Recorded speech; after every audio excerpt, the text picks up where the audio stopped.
Just remember, it's very easy to pronounce East. This week on Media Delta, East 1 OVA.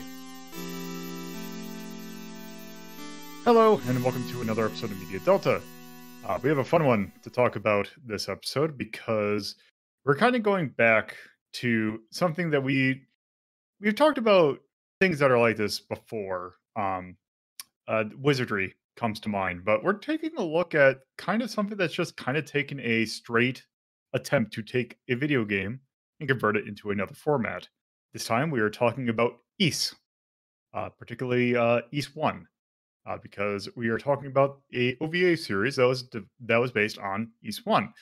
And I was not the only one to watch this, so please introduce yourself in alphabetical order. More gods die horror. Speaking of death, hello, I am Deathmaster780. And I am Torpid Typus, and I am here for incorrect naming.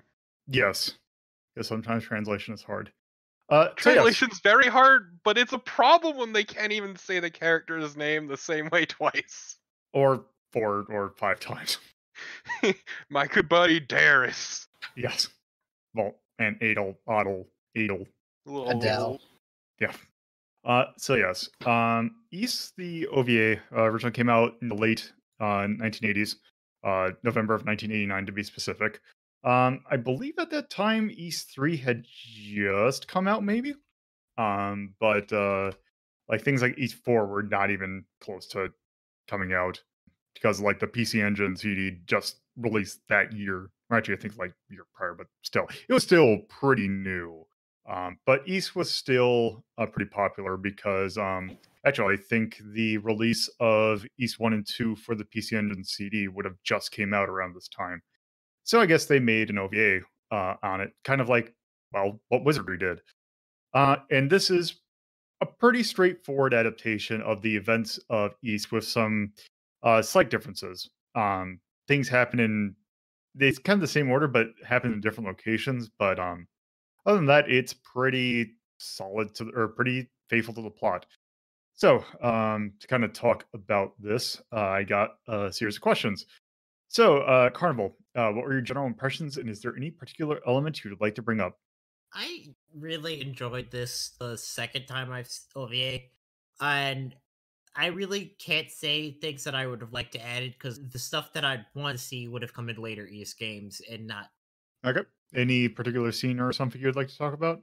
Probably just it's like in either the 5th or 6th episode where either we're getting the whole backstory of why everything fucked up, and it's just seeing Adel just sit there, it's just like, yep, sure, cool, and it's just the kind of just straight face, doesn't even question it, just I'm here to do one thing, and that's to kill things. I don't care about your justifications. It's Okay. also great too because like shortly after they fucking retread that entire story again, but from a different character. Yes. Yeah, just a little slightly different point of view. So yeah. Death, what about you? Yeah, I like this. I had never seen it before, and I quite enjoyed it. I'm not as big a fan as I imagine you guys are, but it was fun. Any particular part you'd like to talk about? Yes, actually, I quite enjoyed Dogi in this. Dogi's pretty good. Yeah, comic release characters are usually hit or miss for me, and he was actually decent here. Yeah. Didn't quite enjoyed the part where he went busting for the wall like he was the Shockmaster. Yes. But I mean, It helps that he was serious when he needed to be and not just Mhm. constant slapstick. Yeah, he was competent. He was an actual useful ally. Yeah, because he was ripping through people a lot in Darm Tower when they kind of went. Basically, he got separated, and then he's like, I'm just gonna kill everything. His body count was close to Adol's. Yeah, that he was also very key in certain fights, like in the mines. He was also very key against fighting that one boss. I can't remember its name because East 1 bosses have the most ridiculous names. But it's the asshole one that turned the bat thing, which was not nearly as threatening as it was in the games, but that would be It's the quite a feat. worst. The Yeah. Gardo thing. Yep, Look, I mean, at least this predicted the party system it did. that later Ys games would have. You're right. Yeah. Because yeah, you definitely see a lot of the characters that you normally are just kind of background characters, like especially I forgot the thief guy. I Go can't. on. Yeah, go Is on it? Tova. Yes, Yeah, you he. also see Luda appear. Yeah, like you see him appear more than just oh, I'm in that one village and in Dark Tower. He actually helps Adol out. Kind of becomes their healer, weirdly enough. Um, so yeah. Turbo, what about you? Uh, I actually, yeah, I quite enjoyed this. Like Carnival, this is my second time seeing it. Carnival, I was with Carnival also when we saw it the first time as well, and Lolo. Um, but yeah, regardless, I actually do think it's pretty. It adheres exactly as much as it needs to the plot, and just kind of fills in the gaps in ways that I feel helped keep the pacing more consistent than one of the games would. I love the games, don't get me wrong, but if you were to just do that shot for shot, the pacing would suck in animated form. You don't want a fucking dungeon that's the half the game to be fucking everything? God, no. Um, I had some issues I'll bring up for one of the later questions, but overall, I think it was pretty faithful. Uh, as Lois said, the Bat boss not as annoying as it was in the games, but the praying mantis boss was pretty close to how fucking miserable it is in the games. Yeah, that is like the fact that I think they fight the mantis for about or Ado fights that mantis for about half of that episode. Um, Yeah. which yeah, that's like one of the and as I mentioned earlier, they kind of move some stuff around. Um, so I should also mention how this OVA kind of got released. So it's actually the same as actually how it got brought here.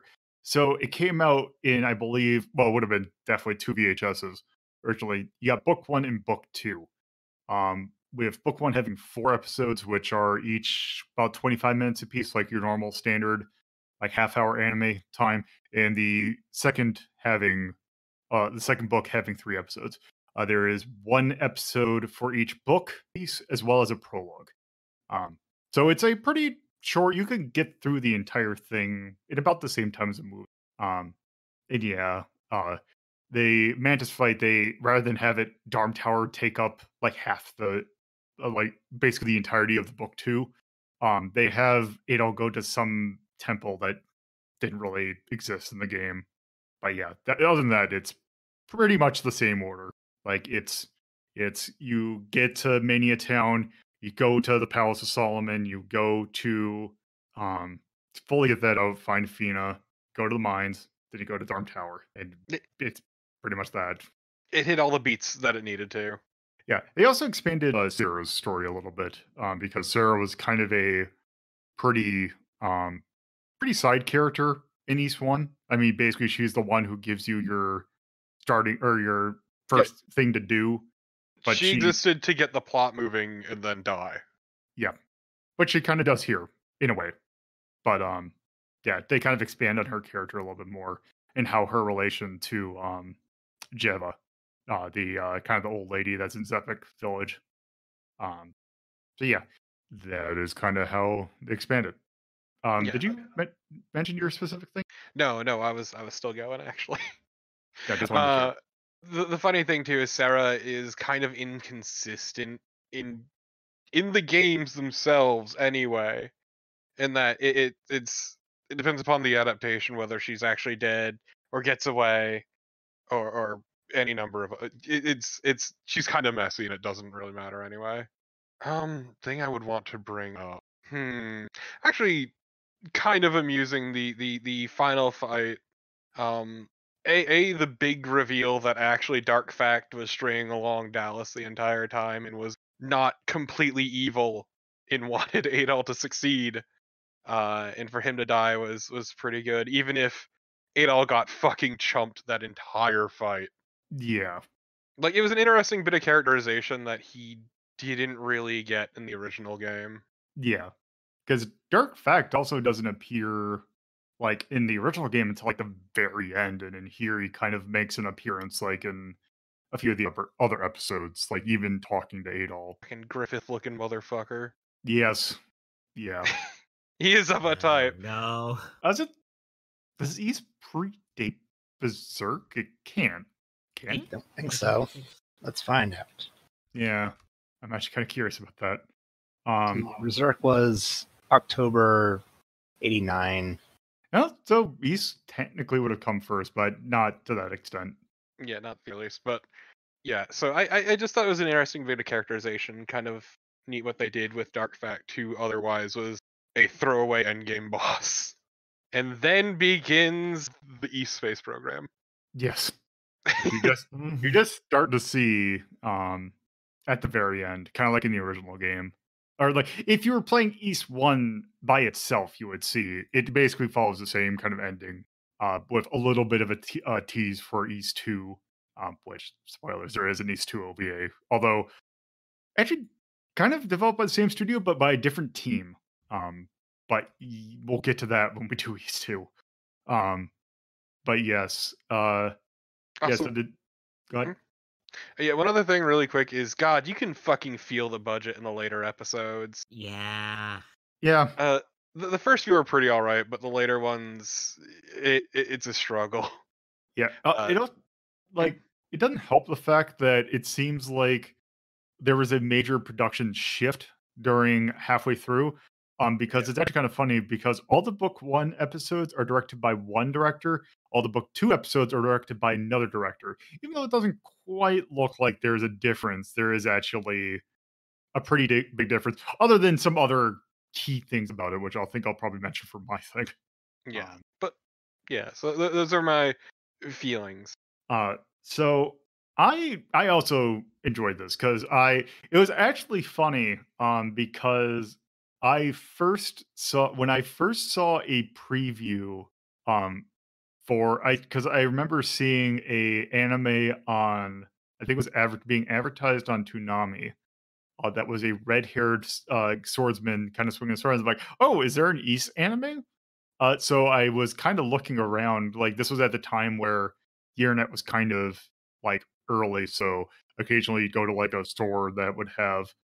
I I just remember going to my local media or my media play when that was a thing, and going through the Japanimation section to take a look to see what they had. And I could not. I'm like, oh, I wonder if there's an East anime. Lo and behold, I did find one. I found this, the first DVD of this out there. It turns out the anime that I was actually looking at was Yu Yu Hakusho.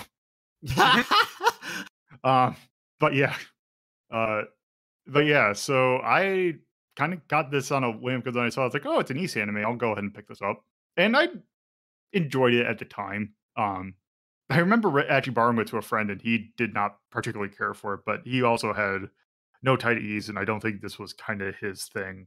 But yeah, I enjoy this, like especially in comparison to some of the other things we watch. It's kind of refreshing to just to see a straight take on something and actually having it be pretty good. Snow Panzer Dragoon. Thankfully, Yeah. yeah.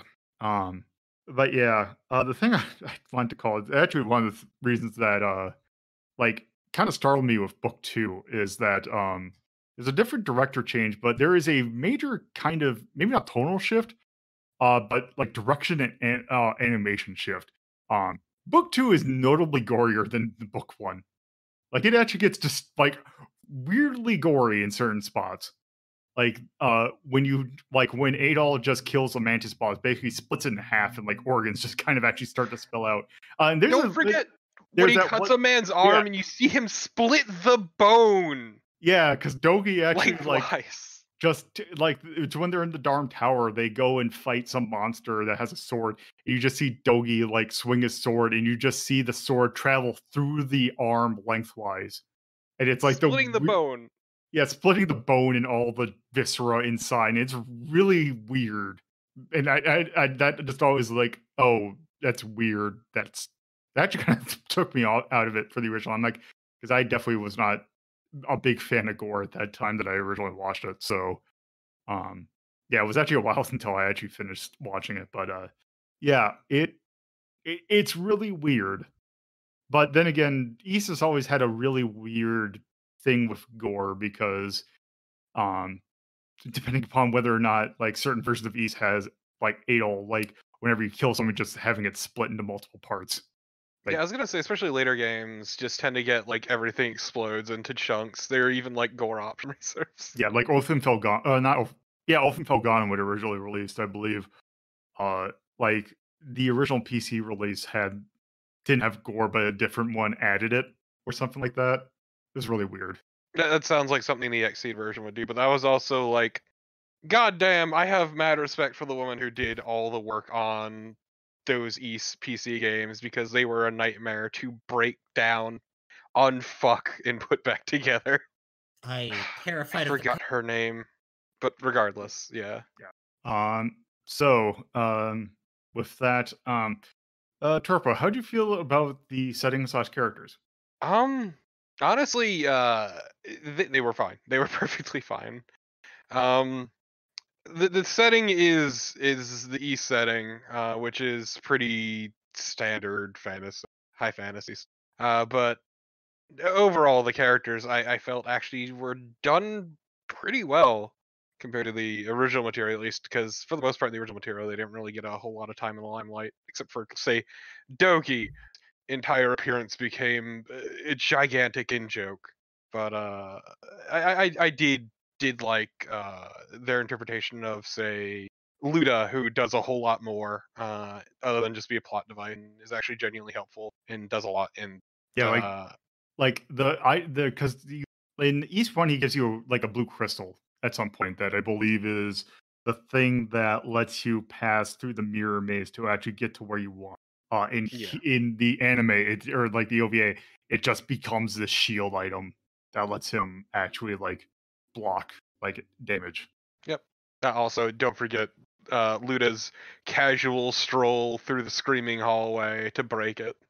Oh yeah, that part's also interesting. The Devil Wind segment, because in Darm Tower, there's a mysterious hallway that if you go through it, you will take damage at a very rapid rate, unless you go back and hit a certain pillar of a pickaxe that you just randomly find. In Is it a here, pickaxe or is it a matic? it's a matic, but it's basically the same thing. I don't know what Calcom's fascination with matics, There is a slight difference, but don't fucking worry about it. because then Fuck Xanadu also had a matic in it. But yeah. In the OVA, it's basically Adol and Dogi on the ground with their ears bleeding, just screaming in pain, while Slav takes Adol's sword and just climbs this giant pillar and just like starts tapping on things to hear a certain thing and just jams the sword into the pillar to destroy it. Is this the right one? Is this the right one? Yeah, that's the best part is like Luna's doing it so casually too. It's not like there's any sense of urgency. This poet with a Bob Ross haircut and mustache. It's really great just seeing him be all active in this. But yeah, that's what I mean. Is Goban, Dogi, and Luda especially, the three of them get a lot of screen time, especially once it gets to Darm Tower, and that was kind of nice to see. Instead of uh, Adol being this lone wolf doing everything by himself, which later games would also start to riff things with. But that said, the goddesses Feena and Rhea are basically walking plot devices, and they kind of were in the originals, though I do feel Chronicles helped expand them a bit more. But yeah, they just kind of exist to be plot, and they didn't even give them their fucking wings because it would probably be too much money to animate. Possibly. probably. Um, Oh yeah. Also, speaking of the setting and characters, there is one other scene that I want to call out because it felt like padding, which was basically back in the starting town. There was an argument between the farmers and the militia over disbanding the militia so the farmers can go back to work because there are no monsters recently, and it just feels really weird and out of place because it was never really about that. Also, at one point they fucking have a monster strung on some sticks to celebrate, and they get attacked. yep. So yeah, it's the whole thing of it's like, oh, we gotta now that we've brought character to those people, we gotta have them also in danger and like have them be like, oh, you don't basically you aren't just there for when Adol needs to go and stock up on like life potion or Yeah, but it also felt like, oh god, we have 7 episodes. What the fuck do we do with them? yeah. So yeah, Death. How about you? I already said how much I like Dogi. And I liked most of the characters in this, although I, for the most part, couldn't remember all their names. Like, I couldn't remember the two dudes who went with Dogi and Adol into the tower. And I liked some of the stuff in the tower and some of the later dungeons, but otherwise, I don't really have anything to say about the setting or the characters. Okay. Carnival. What about you? Yeah, I don't remember other than and then our bard friend, but I have such trouble remembering this Luda. just because like, hey, everyone's doing a thing. It's kind of nice, but I just have a bad luck of remembering people's names. How dare you forget Goban and his porn stash? Goban, although he is very much not voiced by Thomas Hayden Church this version. Like, what's the fucking point, really? Yeah. Whoever did the voice for him did a good job. Like pretty much everyone. We watched the English dub and The voice work was actually, yeah, pretty good overall. yeah. Yeah. Only one slightly biggish name that you but yeah, but for the most part it was really good. But yeah, so it's definitely something I just enjoy. But it's like none of the characters super stand out, but that also might be just a side effect of this is the second time I've seen it, so I'm putting every much to memory. Okay. But I definitely enjoy. Okay. So there's one particular character that um it's kind of an East, I don't know if tradition or kind of a in joke with the franchise.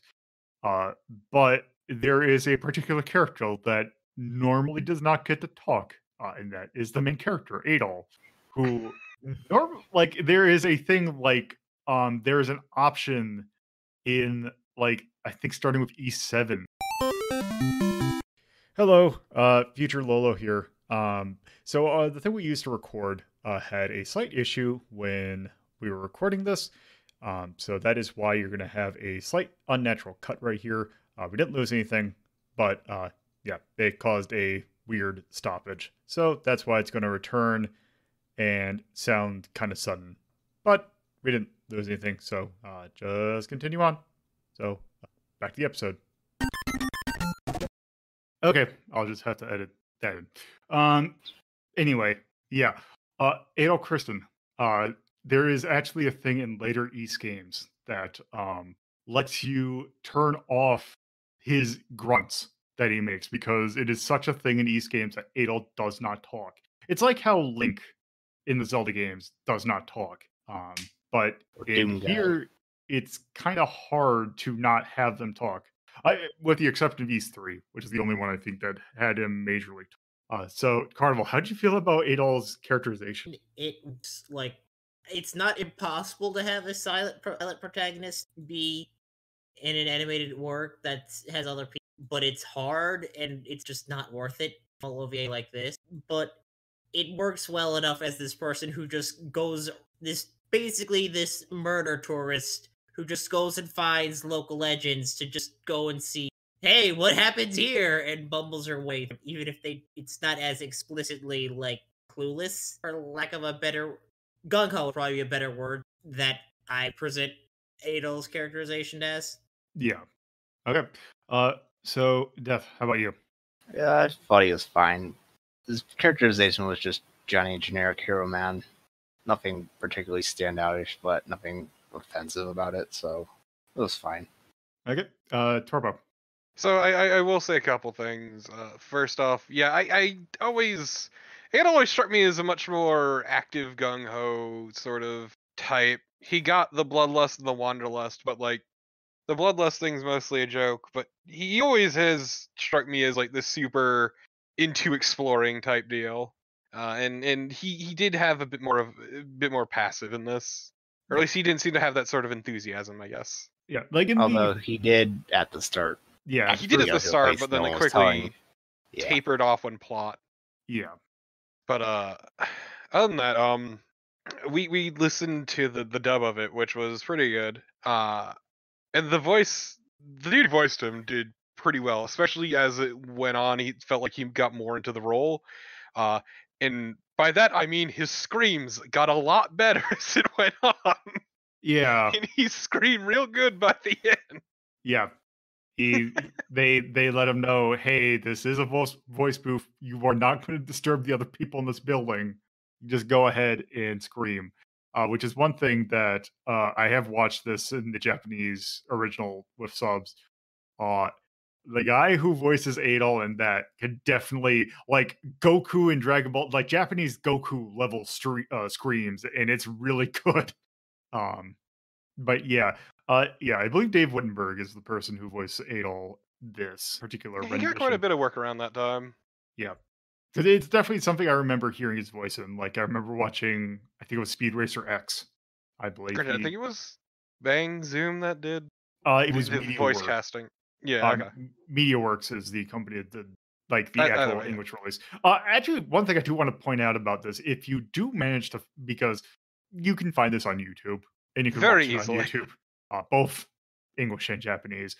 Although the person who uploaded it, for some reason, has the episodes in there twice in one video, which I don't know if some weird copyright, like, Evasion thing. yeah. Um, but if you get the original DVDs of it, it's actually really cool because the menus are actually meant to evoke the original games, like the menus in the original game. It's actually kind of neat. That's neat. Uh, but yeah, overall, like this is just sort of generic hero character, not quite what I see Adol as, but also I don't picture Adol with outside of the yelling. The yelling I am okay with in modern games. That is perfectly fine by me because it's a lot of Yeah. yelling. Yeah, because even though, like, even in modern games, they have it like anytime Adol would speak in like in game, it just has the like the text Adol describes blah blah blah blah blah. Yeah, Adol does a thing. Yeah. So yeah, I Also, thought once Adol. again, important. His name is Adol. Shut the fuck up, show. Yeah. It's not Adol. It's not Adol. It's not a Yeah. doll. It's Because Adol. yeah, that's definitely something that we'll that's something we'll need to talk about when we get to the next question. But yeah, I thought Adol in this was pretty good. Um, Adol kind of, at least at the beginning, was always just a kind of generic protagonist, but yeah, it did a very good job to not make him super boring. Like he Yeah. had emotions at certain points, and it wasn't just a very stock character. No, he definitely had a person, and I Yes. appreciate that. Uh, Even if he was really dumb about Rhea and Feena. yeah, yeah. Also, So, oh, go ahead. really quick, going back to that, at the very end, it's really good when Rhea embraces Adol for saving her. And Feena gives her this bitch he's mine look, and I love it. Yeah, It's it's really really good. good. Especially because Rhea won't let up. Yep. But yeah. Here she is, Miss Steelio Man. Um, so yeah. Speaking of things like I mentioned the DVD menus kind of keeping in tone with the original games.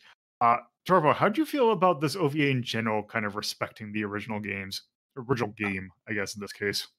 As I said, it hit the beats it needed to, and I appreciate that at least. There was the Shrine of Solomon, town. Didn't really make much mention of the storm wall, but that's not really a big thing. But it's part of why people were so surprised when Adol washed up on shore like an idiot because he can't fucking boat to save his life. So they start hiring people in later Yeah, games. it's why he starts hiring people, and they're still not always successful. I'm looking at you, East 8.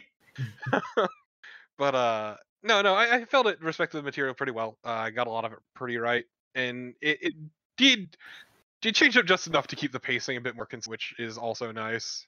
And once again, I like how it characterized some of the characters because it had that sort of length to do it, like the expansion of Dark Fact. But overall, I feel it did respect it pretty well.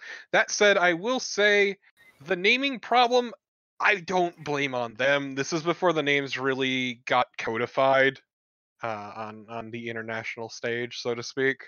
And at this point, it would have been just like fucking throwing darts at a board to figure out which was the correct version. Luda, Ruda, Ruda.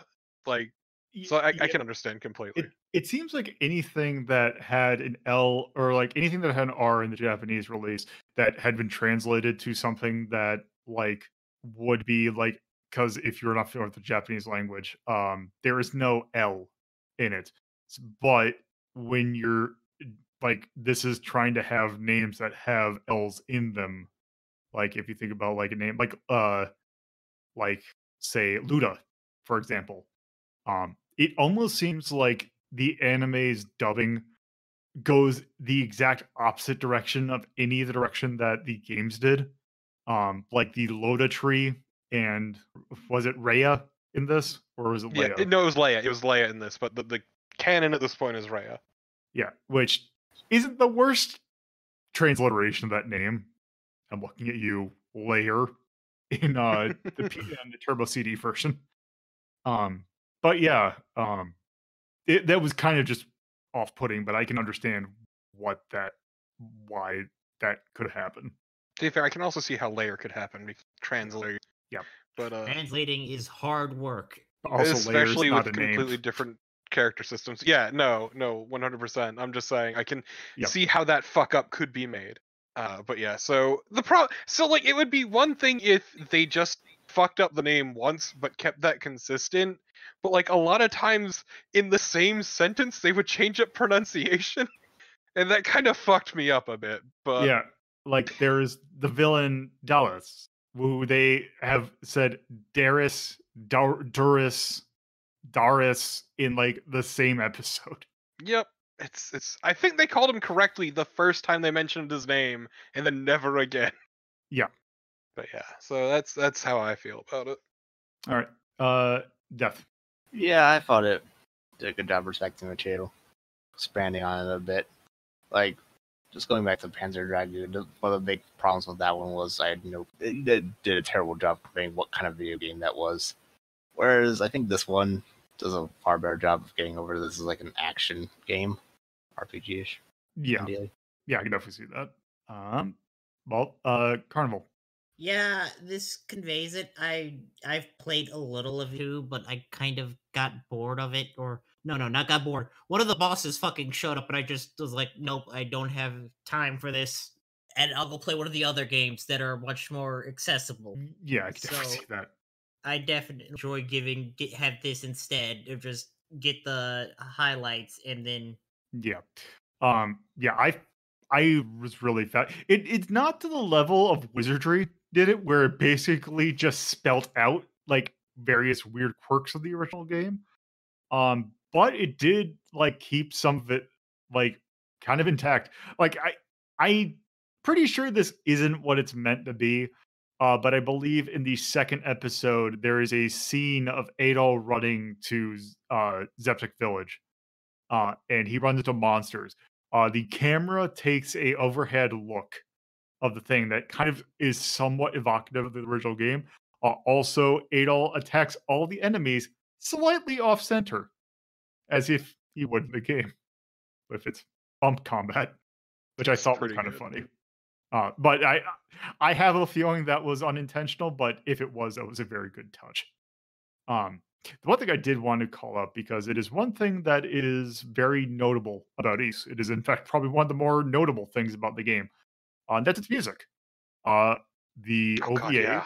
had pretty much all the key songs from East 1 and pretty good renditions of them, too. Yeah, the arrangements they had of them were very good. Yes. Shit fucking ripped. It was great. Yeah. There's some weird like placements of it, like it's not one to one. Like the final boss music comes in during a certain other segment, like the scene before you've come across Dark Fact shows up, like the music that plays in that room shows up somewhere in the middle. Song from East 2 comes up at one really weird spot and kind of is not on or like is not playing long enough to get to the good part, which is kind of frustrating. Because yeah, to make the end of battle comes up in a one battle scene, kind of really abruptly, and then just kind of goes away. But it's still pretty good when it happens. But yeah, no, they get the songs right, just not the placement. yeah. Also, the ending, like the credits music for this, is a vocal rendition of, I believe, the songs of Morning Glow is the name of it.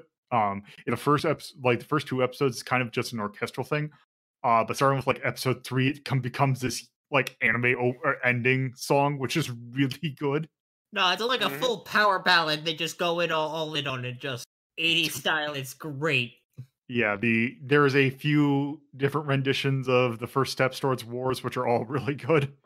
Um, so yeah, they at least got that. They got one of the most key parts incredibly right, and I'm very glad that they did that.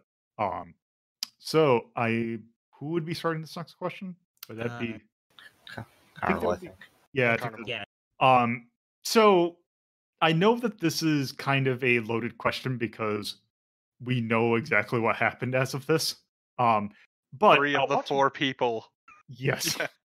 Yeah. But watching this, would you want an OVA based because especially since East 1 and 2 are so tied to, would watching this make you want an OVA of East 2 in this style? See, the concept, the the clarity and like fairness of the question is not there because know what the East Two OVA is like, and I'd rather have the East One would be in the style of the East Two OVA, to be perfectly honest. Yeah, that's like because I just wanted was kind of curious, like your thoughts. Like, would this make you want an East 2 OVA? I mean, it does because I was definitely enjoying it and want to see the end of the story, but it's just I like the animation style of the two OVA much better. Yeah, they take some strides in that one. That one is not as faithful to the plot, but for Yeah. it it goes better than you'd imagine, or at least it goes in a more pleasant direct. Well, I wouldn't say pleasant. It goes in an interesting direction. Um, but yes, Death. How about you? I assume I'm the 4 in that 3 out of 4 comment. I did see that music video you showed, so I know a bit of that answer. Yeah. And I'll say sure. Yeah, this was decent. Okay. Torpo. So this is a fucking loaded ass question, ain't it? Honestly, I would like to see something that adheres like this did a lot more closely to the East canon. I would have appreciated that for like an East 2 OVA. That said, I would love more of a budget. Yeah. Cause oh boy, those last few episodes, you could fucking heal it. But Yeah. hmm? I was gonna say yeah. I could Yeah, no, definitely. but otherwise, I would like to see sort of the care that they put into this, in like adherence to the plot and try to keep up with that and all that would be nice. These two OVA is what I'll say. Okay. So What with about you, Lolo? yeah. I if they made an East 2 OVA that was in exactly the style, I would definitely want to see it because I felt like this was especially considering it's East 1, like the Yeah, least story like heavy of the East games. And this did a pretty good job of expanding it. So if they could even expand it for East 2, I'd be like that would be pretty interesting. But if only there was there was an East 2 OVA, which I think we definitely have gone over, and I've mentioned, it takes a few artistic liberties with the story of East 1 or East 2, um, that are definitely worth seeing. Um, but that is not for this episode, which I think we have talked enough about the East 1 OVA. So let's go ahead and rank those. So we're going to rank this on our normal scale. This is your first episode, we have a 1 to 21 scale, with 1 being absolute mastercraft, cannot basically is pinnacle of, well, I guess movies and OVAs in general. And 21 is basically you can't get it is almost impossible to soak any sort of enjoyment out of it. It's not even good as an ironic watch. It's just bad.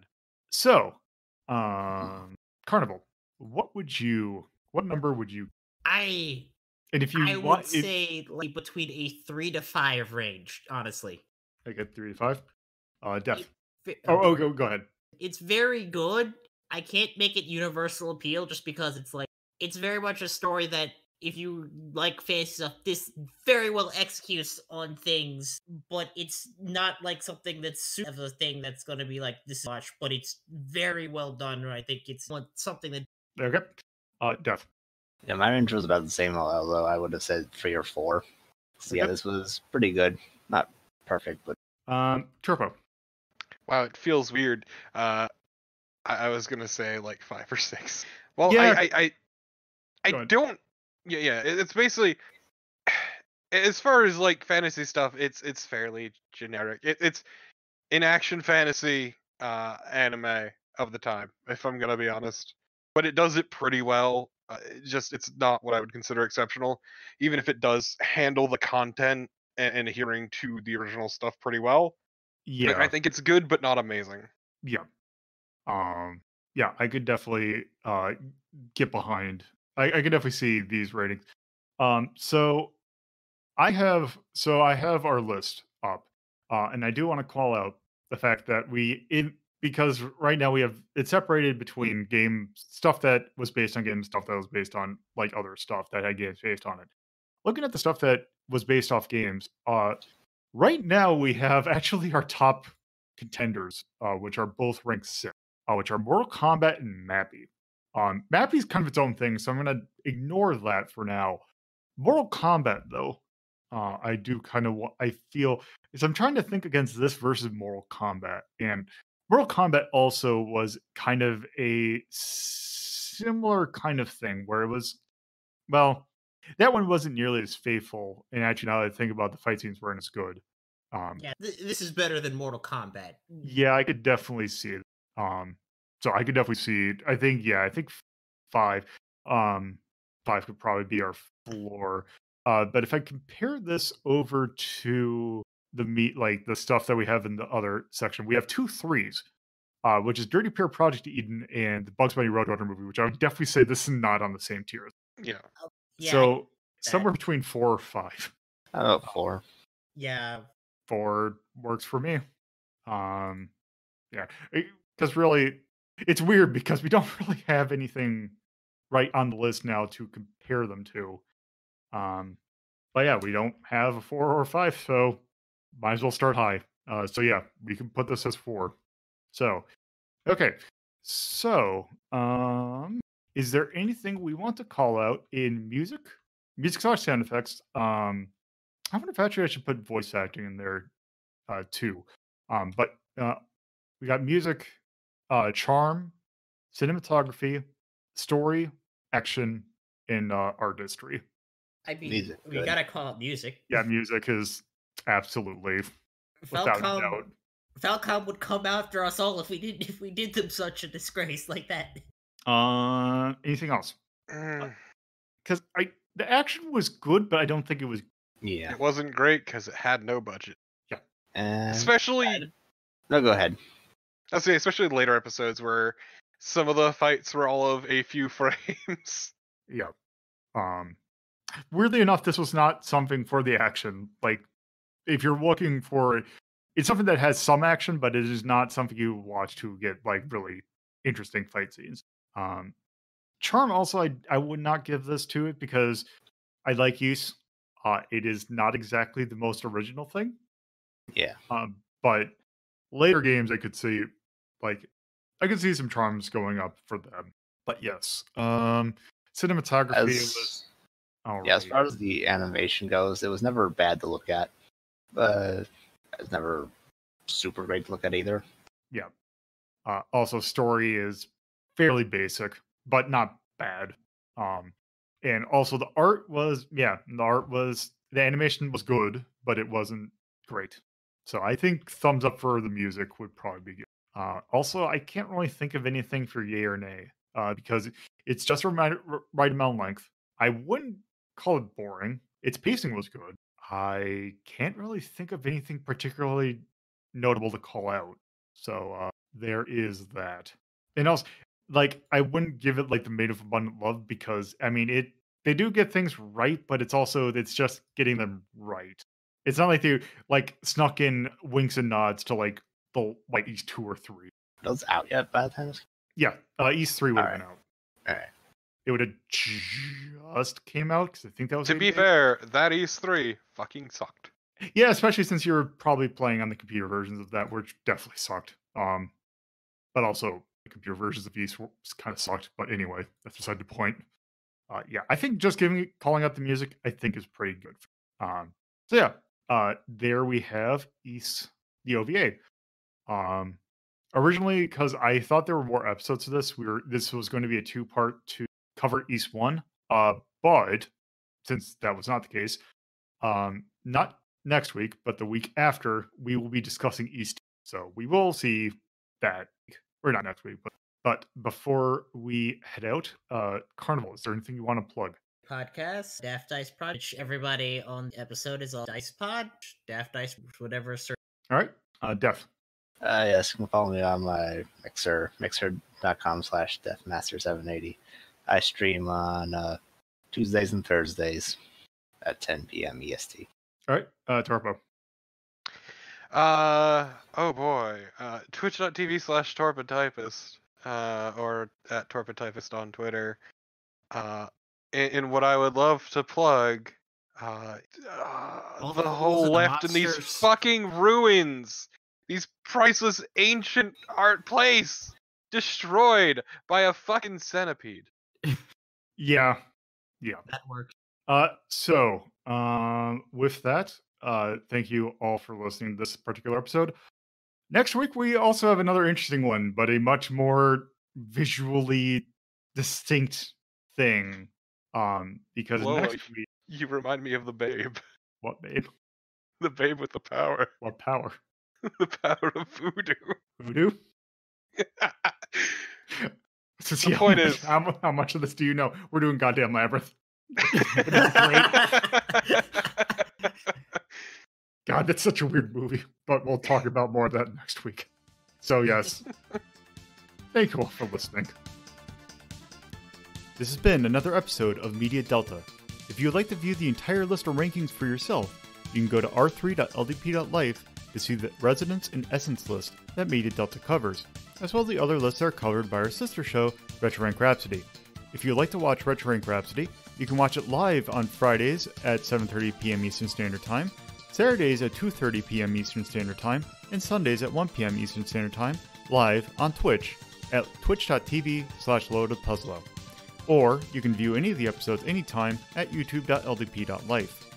If you would like to help with hosting costs, you can go to patreon.ldp.life and help out with a $2 or $5 pledge. If you would like to discuss this episode and any other episode of our community, you can join our Discord server at discord.ldp.life. If you want to follow the show on Twitter, you can follow it at Hazeltown Story, or you can follow me, your host, at LoloDePuzzlo. Thank you for listening, and I hope you come back for the next episode.